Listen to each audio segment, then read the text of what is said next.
네, 안녕하세요. 오늘은 지난 시간에 이어서 건축물의 높이, 층수에 대해서 알아보도록 하겠습니다. 실제 이제 중개사 업무를 하다 보면은 이 건폐율이나 용적률이라는 말을 늘상 입에 달고 살게 되실 텐데요. 이 개념에 대해서는 뭐 일반인들도 다 알고 있는 개념이라서 공부하시는 여러분들도 이미 어느 정도 알고 있는 내용이죠. 그래서 건폐율은 건대에서 대지 면적에서 건축 면적이 차지하고 있는 비율을 말해요. 그래서 이 말을 이제 말로 풀면 대지 면적에 대한 건축 면적의 비율이다. 그렇게 얘기를 하죠. 그래서 이 대지가 있을 때 이 대지 면적에서 건축물이 차지하고 있는 이 비율을 이제 건폐율이라고 하죠. 그래서 쉽게 말하면 대지 면적이 100인데 이 건물이 차지하고 있는 비율이 50제곱미터라고 그러면은 그래서 건폐율이 50%가 되는 거예요. 대지 면적에서 건축물이 반을 차지하고 있는 거죠. 그 다음에 용적률이라는 개념도 늘상 사용하는데요. 용연대 여기는 이제 건대였고요. 용적률은 연대죠. 그래서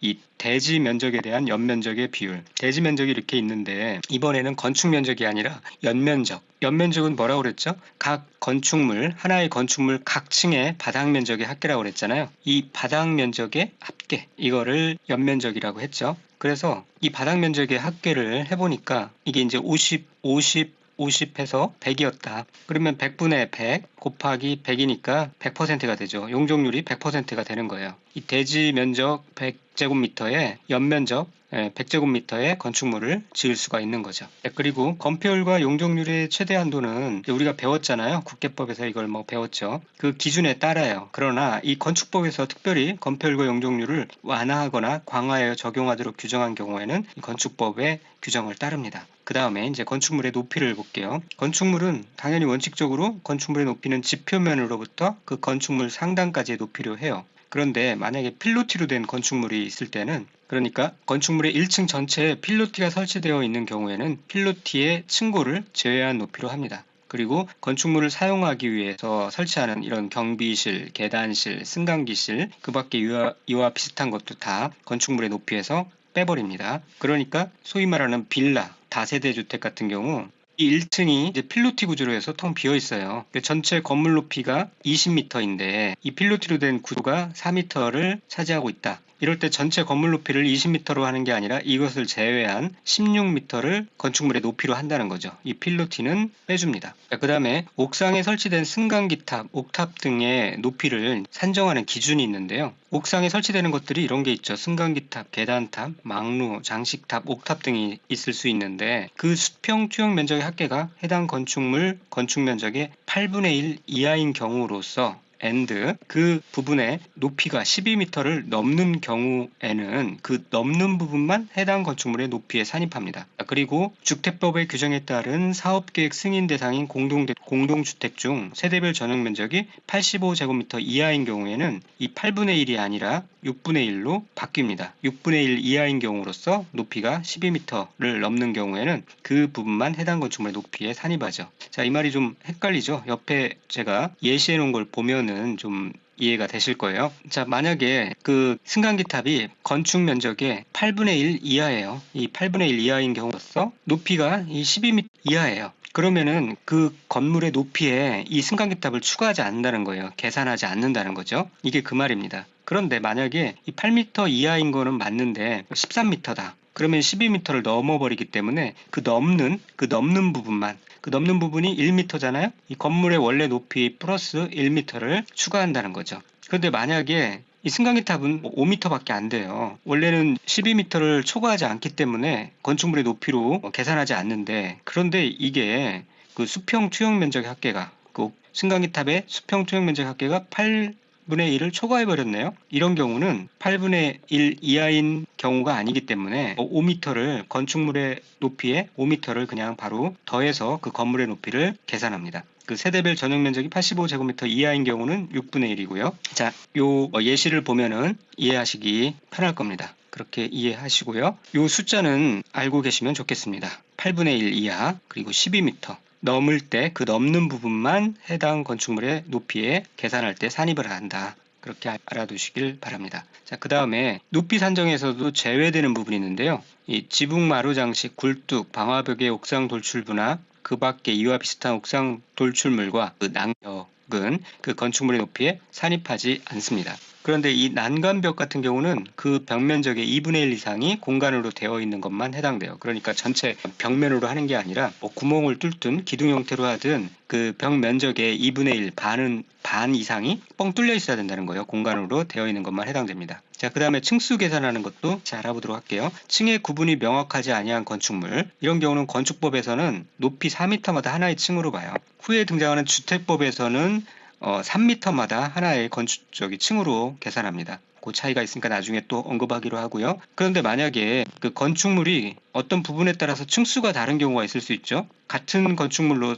했지만 일조 상황이나 그런 거에 따라서 이렇게 뭐 계단식으로도 할 수도 있고요. 여러 미관상 또 건축물의 높이가 달라질 수 있잖아요. 자, 이럴 때는 그중 가장 많은 층수, 그거를 건축물의 높이로 계산을 합니다. 이 층수를 각각 가중 평균한다 뭐 이런 말 나오면 틀립니다. 그런데 또 층수에서 제외되는 게 있어요. 아까 높이 계산에서 제외되는 것도 그때도 승강기탑, 계단, 망루, 장식탑 이런 게 나왔잖아요. 비슷한 내용이 또 나옵니다. 층수에서 제외되는 것, 이런 승강기탑, 계단탑, 망루, 장식탑, 옥탑 이와 비슷한 건축물의 옥상 부분으로서 그 수평 투영 면적의 합계가 해당 건축물의 건축 면적의 8분의 1 이하인 것은 건축물의 층수에 산입하지 않아요. 그리고 주택법의 규정에 따른 사업계획 승인 대상 공동주택 중 세대별 전용 면적 85제곱미터 이하인 경우에는 6분의 1이고요. 자, 이게 이제 여기까지 비슷한데 아까 높이 계산에서는 이 12m라는 숫자도 나왔죠.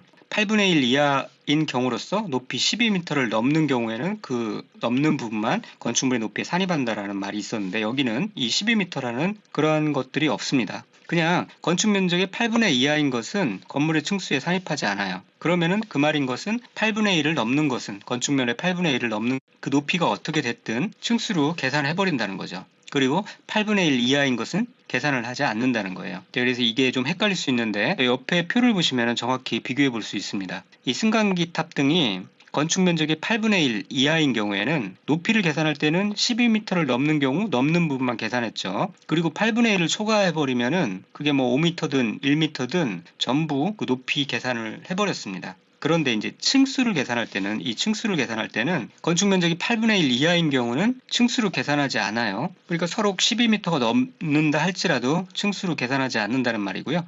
만약에 8분의 1을 초과해 버리면은 그게 서로 1m, 2m라 할지라도 1층으로 계산해 버린다는 겁니다. 그게 좀 헷갈릴 수 있으니까 같이 비교해서 알아두시고요. 자, 그리고 지하층은 건물의 층수에 산입하지 아니하죠. 네, 이 부분은 상식적으로 알 수 있을 거고요. 아파트나 연립주택은 층수를 산정함에 있어서 1층 전부를 필로티 구조로 하여 주차장으로 사용하는 경우에는 필로티 부분을 층수에서 제외합니다. 그 다음에 다가구 주택이나 다세대 주택은 층수를 산정함에 있어서 1층 바닥 면적의 전부 또는 일부를 필로티 구조로 하여 주차장을 사용하고 나머지 부분을 주택 외의 용도로 사용하는 경우에는 해당 층을 주택의 층수에서 제외합니다. 그러니까 이 아파트나 연립주택, 이런 공동주택의 경우에는 1층 전부를 필로티 구조로 할 때 그때 필로티 부분을 층수에서 제외하고요. 물론 이 필로티 구조로 해서 주차장으로 사용하는 경우, 그리고 또 이 단독주택의 분류에 속하는 다가구 주택이나 또 공동주택의 분류에 속하는 다세대 주택은 1층 바닥 면적의 전부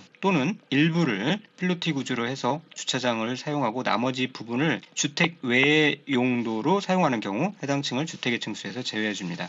이 두 부분 정확히 알고 계셔야 되겠죠. 그러니까 여기서 주택 외의 용도라고 그랬잖아요. 주택 외의 용도로 사용하는 경우, 그런 경우 이제 주택의 층수에서 제외된다고 그랬으니까 만약에 이 필로티 구조이긴 하지만 주거 세대가 포함되어 있다고 그러면은 거기 사람이 거주하고 있다고 그러면은 그거는 주택의 층수에 산입해서 계산을 합니다. 그래서 이 아파트나 연립주택, 다가구 주택이나 다세대 주택 이렇게 구분해서 규정이 적용된다는 것 알아두시기 바랍니다. 그 다음에 층고. 층고는 방의 바닥 구조체 윗면으로부터 위층 바닥 구조체의 윗면까지 높이를 말해요. 이 바닥 구조체라는 것은 이 바닥 원면을 말해요. 그러니까 그 위에 덧댄 무슨 뭐 온돌, 설비 그런 거 빼버리고 그런 거 걷어내고 이 콘크리트 윗면으로부터 또 위층의 바닥 구조체의 그 똑같은 다 걷어내버리는 윗면까지의 높이를 그 층고라고 합니다. 만약에 한 방에서 층의 높이가 다른 경우도 있을 수 있죠. 경사지에 집을 짓는다거나 그런 경우는 달라질 수 있죠. 그럴 때는 이 가중평균한 높이로 합니다. 처마 높이, 반자 높이 이런 경우도 한번 내용을 읽어보시면 알겠고요. 소위 말하는 그 천장 밑에 den조라고 하죠. 천장의 원, 그 기둥까지 포함된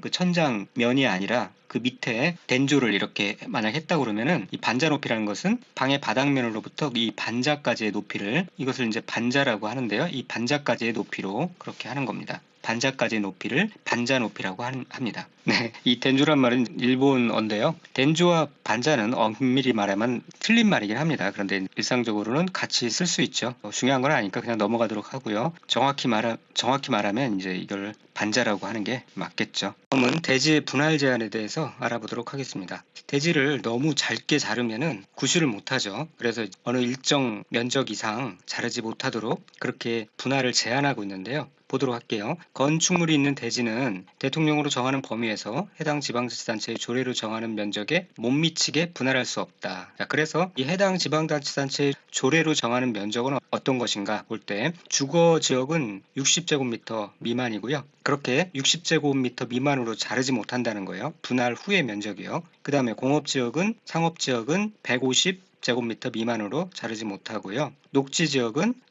분할 후의 면적이 200제곱미터 미만으로 되지 못하게 그렇게 하고 있습니다. 아무래도 녹지 지역이 가장 넓죠. 그 다음에 이 주상 공록이 아닌 그러니까 관농자 지역 이거를 이제 미지정 지역이라고 할 수 있는데요. 이 지역은 다 뭉뚱그려서 60제곱미터 미만으로 분할 후 면적이 60제곱미터 미만으로 할 수가 없습니다. 그래서 이거를 이렇게 암기하시면 되죠. 주민은 주거지역과 미지정지역 주민은 60살에 공상 150 받아서 녹지지역에서 200살까지 살았다.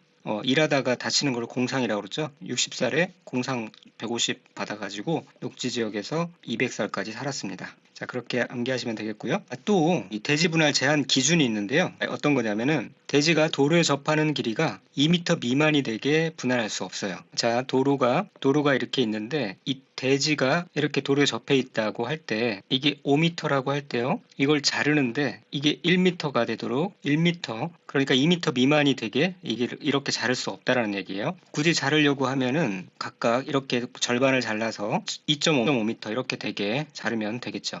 또 건폐율, 용적률, 건축물의 높이 제한, 일조 등의 확보를 위한 건축물의 높이 제한 규정에 초과되게 분할하지 못하고요. 대지 안의 공지에 위반되게 분할하지 못합니다. 자, 그 다음에 건축물의 높이 제한에 대해서 알아보도록 할게요. 자, 가로구역 단위의 높이 제한을 보도록 할게요. 허가권자는 가로구역을 단위로 하여 건축물의 높이를 지정 공고할 수가 있어요.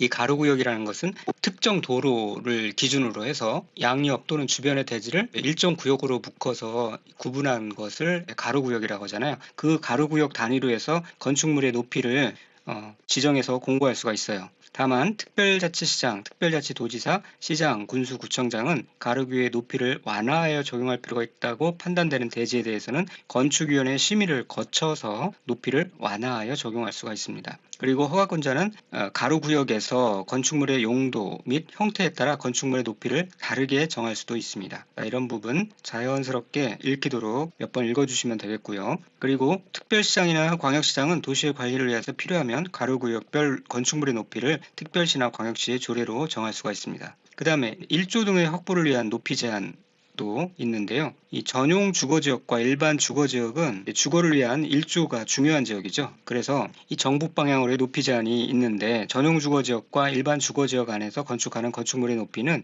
1조 등의 확보를 위해서 정북 방향의 인접 대지 경계선으로부터 이 아래의 범위에서 건축조례로 정하는 거리 이상을 띄워서 건축해야 합니다. 이 정북 방향의 인접대지 경계선이다 라는 표현을 좀 알아두세요. 자, 그림으로 설명하면은 이렇게 이제 정북 방향 대지가 있다고 해요. 이 대지가 이렇게 대지가 있는데 여기에 있는 이 건물 입장에서는 이게 이제 정북 방향에 있는 대지라고 할 수 있죠. 정북 방향에 있는 대지라고 그렇게 볼 때 이 대지의 경계선이 이렇게 있어요. 이거를 이제 정북 방향의 인접대지의 경계선이라고 하는 겁니다. 이게 정북 방향에 있는 대지고요. 여기 선으로부터 자, 이 건물이 10m 이하인 부분은 그 인접대지 경계선으로부터 1.5m 이상 띄워야 되는 거예요. 그리고 이 10m를 초과하는 부분은 이 건축물의 높이가 8m라고 할 때 여기까지 4m를 띄워야 된다는 겁니다. 그러니까 10m를 초과하는 부분은 인접대지 경계선으로부터 해당 건축물의 각 부분의 높이의 2분의 1 이상을 띄워야 된다는 거니까요. 이 10m를 초과하는 부분은 10m를 초과하는 건축물은 2분의 1을 띄우면은 인접대지 경계선으로부터 4m를 띄우면 되겠죠. 그래서 이 건축물들이 보면은 북향을 중심으로 이렇게 계단 형태를 띄우고 있죠. 빌라나 그런 걸 보면은 이렇게 되어 있는 모습들을 자주 보실 수 있을 거예요. 이렇게 계단 형태를 띄우고 있는 이유가 바로 그 일조권 때문에 그렇습니다. 그러니까 이렇게 되어 있는 부분이 이제 이게 북쪽이라고 보시면 되겠죠. 그렇게 이해해 주시면 되고요. 여기서 이 10m 이하인 부분은 인접대지 경계선으로부터 1.5m를 띄운다. 10m를 초과하는 부분은 건축물 각 부분의 2분의 1 이상을 띄운다. 요거를 숫자를 알고 계셔야 돼요. 근데 이것이 이제 원칙인데 또 정남 방향으로의 높이 제한이 있을 수 있는데요. 이 세 가지 경우입니다. 먼저 첫 번째, 택지 개발 지구이거나 대지 조성 사업 지구, 도시개발구역, 정비구역 이런 곳에서 어떤 특수한 상황이 있을 때, 또 정북 방향으로 도로, 공원, 하천 등 건축이 금지된 공지에 접하는 대지인 경우, 이 정북 방향에 도로, 공원, 하천 등이 있어요. 그 다음에 세 번째로 대지의 소유자와 합의한 경우, 이런 세 가지 경우 등에 해당되면 정북 방향으로의 제한 규정이 원래 있음에도 불구하고, 그것이 원칙임에도 불구하고 건축물의 높이를 정남 방향의 인접대지 경계선으로부터 거리에 따라 대통령으로 정하는 높이 이하로 할 수 있다. 이 내용은 위에 거와 같고요. 그러니까 이런 세 가지 상황인 경우에는 정남 방향의 인접대지 경계선으로부터 띄울 수도 있다. 그 다음에 공동주택인 경우를 보면은 인접대지 경계선 등의 방향으로 채광을 위한 창문 등을 두는 경우나 하나의 대지에 2동 이상을 건축하는 경우에 해당하는 공동주택은 채광 등의 확보를 위해서 대통령으로 정하는 높이 이하로 하여야 한다. 그 정도만 대통령령으로 정하는 높이가 얼마인 것까지는 알 필요 없고요. 그렇게만 알아두시면 되는데, 다만 일반 상업지역과 중심 상업지역에 건축하는 것은 제외합니다. 그래서 상업지역과 중심 상업지역에 보면은 그 빌딩들이 다 붙어 있죠. 일조 같은 거 거의 뭐 고려 안 하는데 그렇게 붙어 있습니다. 제외되기 때문에 그렇습니다. 그 다음에 또 이 소형 건축물에 대한 예를 보시면은 2층 이하로서 높이가 8m 이하인 건축물에는 일조 등의 확보를 위한 건축물의 높이 제한을 적용하지 아니할 수 있습니다. 자, 여기까지 보시고요. 믿고 따라오시면 단시간에 원하는 점수를 충분히 획득할 수 있도록 그렇게 도와드리겠습니다. 감사합니다.